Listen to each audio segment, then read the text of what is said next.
exam and I'm bent over and you're giving me the 2 fingers, I don't give a shit. I don't give a shit if someone makes a fucking meme like that. As long as it's funny. Don't care. I don't take shit personal. You know what I mean? It's starting to pour in there right now. I'm going to have to go in the house and change my fucking shirt. I need another beer. All this cardio, Jay, I feel like Walter Payton. I need a nap and a beer.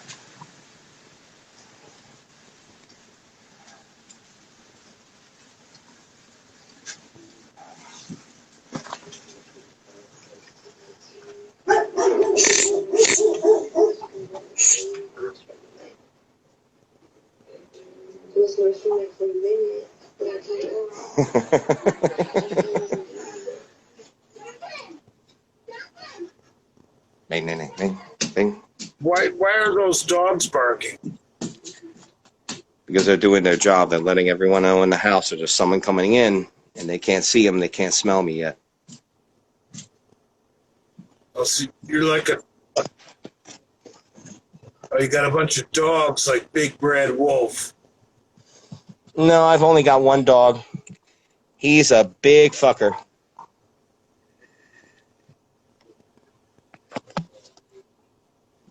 You got a bunch of tattoos? No. And it's funny you bring that up. The whole thing about the tattoos. Jay, I wanted tattoos when I was younger. And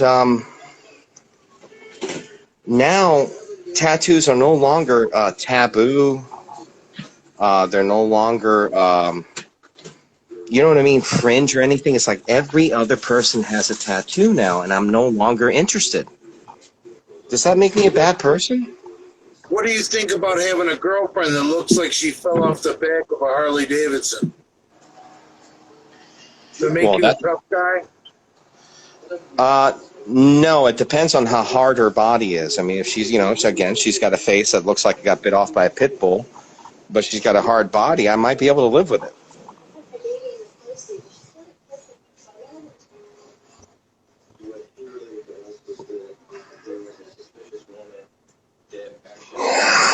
The look on your face.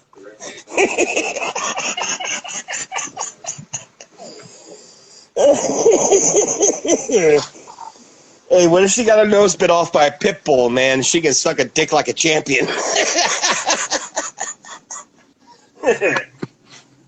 Ah, shit.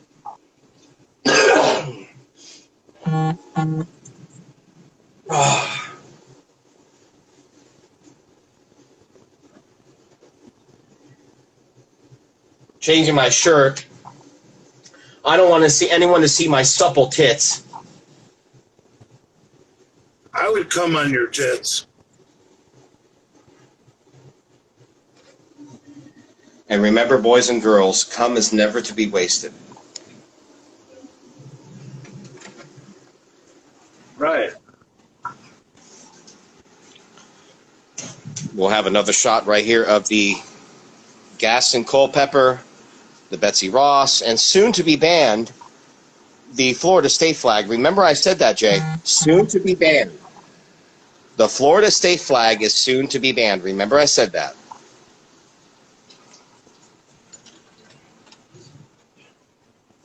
Right, because it's a...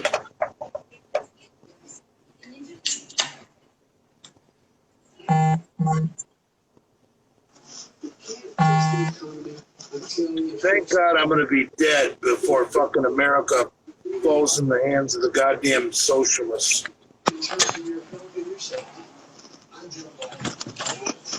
Well, see, here's the thing, Jay. Just as you worry, I worry as well because I have daughters. And I'm concerned what's going to happen after I'm dead. And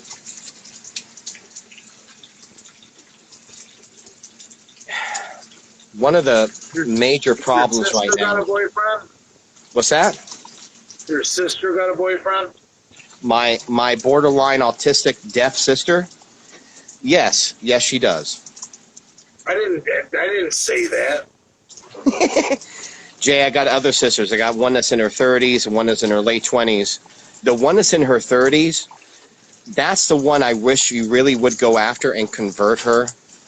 She is just off the fucking rails, fucking liberal. You know, one of these artist types, veggie, fucking, she's completely lost her mind. She needs a dominant male role model. She needs a man in her life. However you wish to handle that. But anyway, my Cuban father. girls have nice feet. You know, I will say this because of, okay, you got my sister who's autistic, and then I got two other sisters. The two other sisters that I have, see, Jay, you got to understand something and how I understand the psychology of Brad. My dad is essentially Brad without the tattoos. My father's been married 3 times, and he has children with 3 different women. And so I understand the psychology. So my father's 3rd marriage, he had 2 daughters. And these 2 younger daughters, for instance, the not the youngest one, the one before, she is a prime example of my father giving everything to one child. And she completely turned against her parents. She treats her parents like shit. But the youngest one he raised differently, and she doesn't act that way for some reason. But yeah, I got a sister. Yeah, she's the kind of girl that I really need to introduce to. You know, I need to introduce Pancake Mike to her, and maybe he can convert her. Maybe he can bring her to the light. Pancake Mike is not the kind of. Explain. No, Pancake Mike is on the rebound after a divorce, and he basically degrades women and pisses in their mouth. You know, I understand. Sometimes, if anyone on here, if you've never heard of the great comedian, what?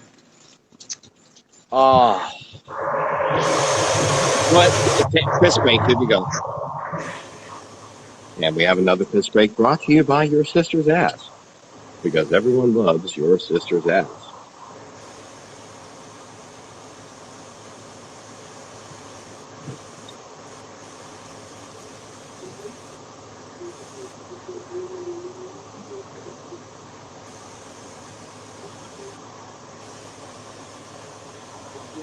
Yeah.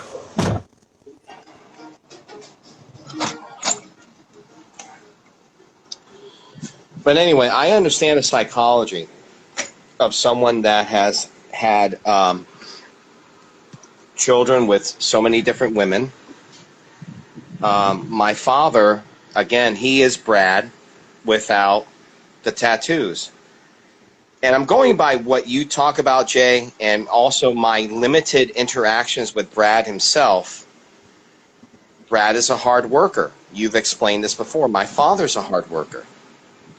Brad goes to the gym or his own personal gym, does the same exercises, and he's still the same size. My father does the same exact thing. Now, my father, he's been married 3 different times, and he has children with 3 different women. And my father, he's got a girlfriend right now, Jay. He cannot stay alone. He's got it made right now. Let me explain. My father has it made right now, Jay. He's got a good job. He's making really good money.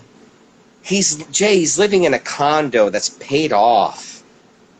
The only thing he's got to worry about is taxes and utilities.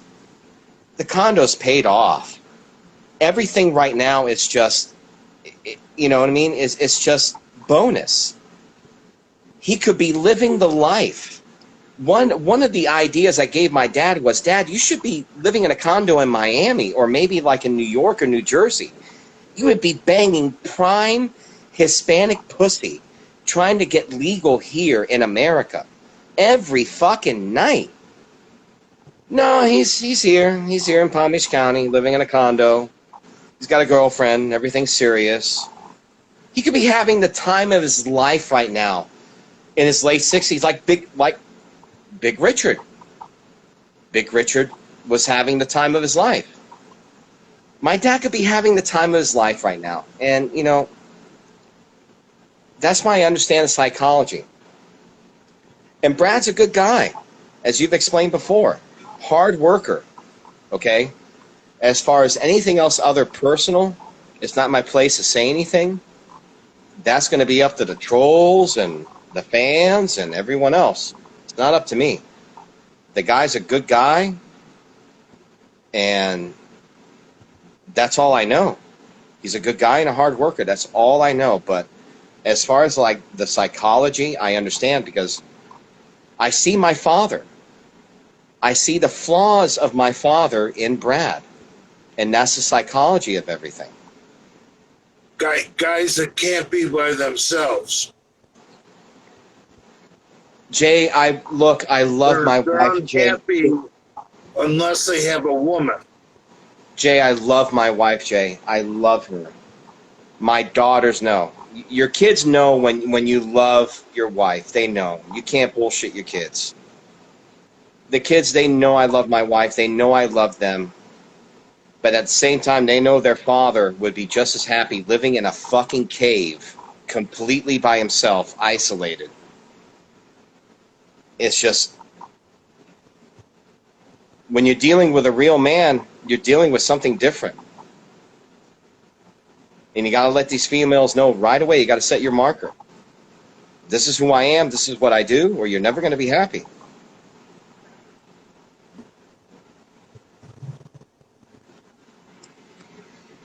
What are you saying? Just as you believe that if you're a guy, you got to start early. I believe early in a relationship with a female, whatever the construct of that relationship is, whether it's something that can potentially grow into something else, or you guys are just fuck buddies, you have to set your marker. You have to understand, you have to make her understand who you are and how you're going to do things. If not, they're going to walk all over you. They're going to control you. And once they control you and walk all over you, they no longer have any respect for you. And then they cheat on you. Now, I'm a little buzzed.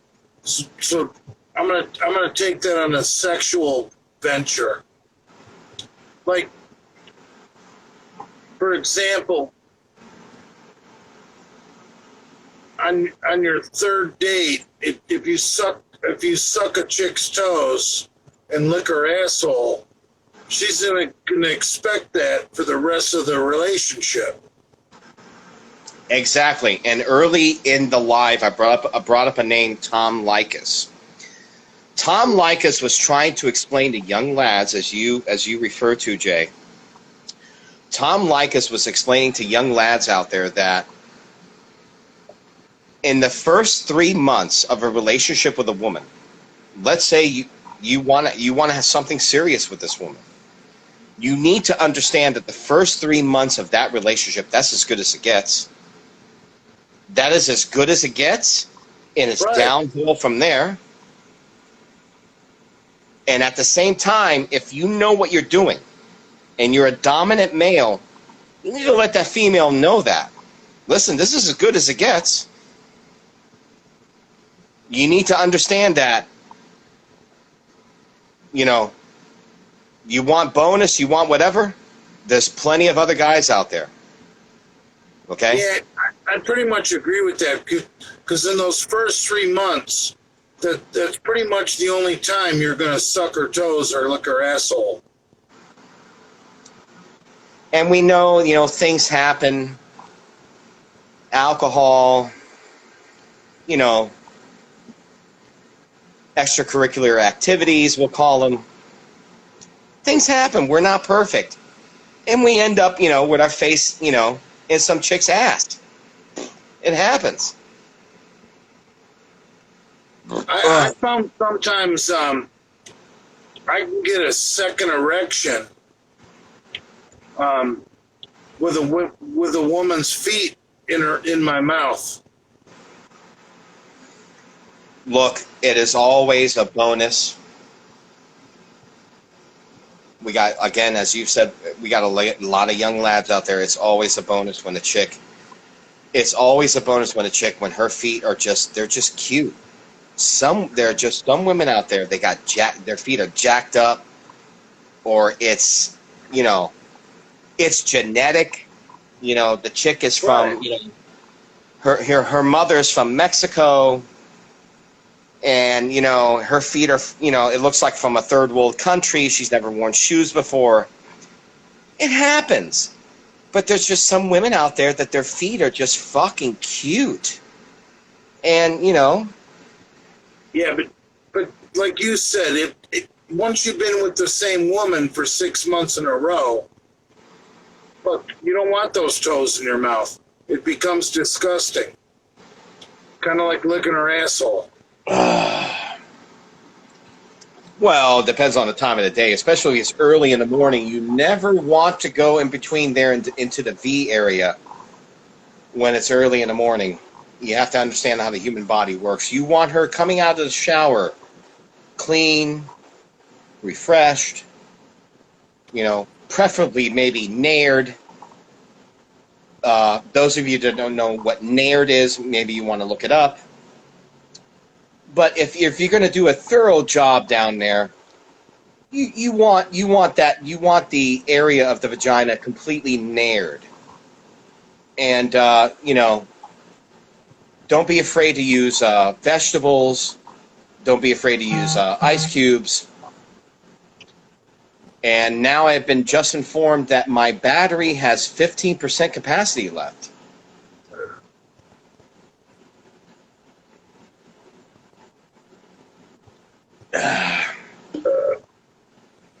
That's my fourth one. I'm going to need a fifth one to go to bed.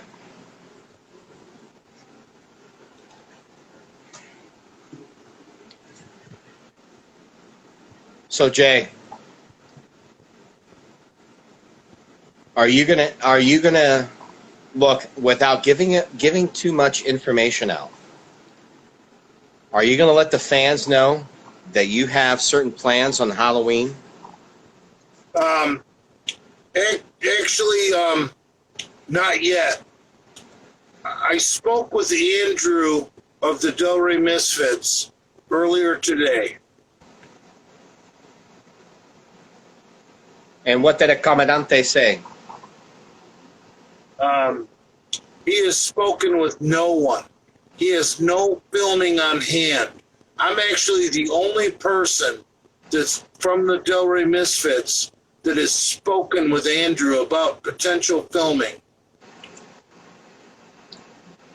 Because every time I'm due in town, I always talk to Andrew first. Andrew is the only person I talk to. And then I branch out to the other Misfits. And Lenny's phone is turned off. And Brad doesn't return my calls. So Andrew and I, we really don't think there's going to be a Misfits video Halloween weekend. Well, as I've said before, and Jay, you've given me ear beatings to me on this subject before. I've told you before, I'm just a fan. You know what I mean? And you've given me an ear beating. You're like, no, dude, you're my friend, this and that. Well, I'm not close to the other guys, so I'm still a fan. I've had 3 interactions with Lenny. For those of you that want to know, Lenny is just an absolute sweetheart of a guy. He really is.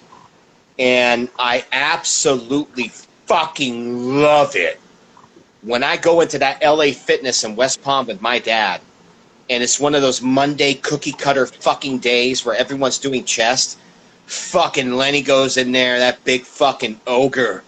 He fucking goes in there and he does fucking legs. And you can hear that motherfucker hollering throughout the entire fucking gym. Tate! Tate! Tate! It is epic. And I fucking love it. Yeah. So, I hope to run into Lenny again. I guess he's a sweetheart of a guy. And my phone is legitimately about to die. But I'm gonna stay on with you until it dies, until you tell, or here's the flat of it, friends. And I will be saying this at Jay's eulogy.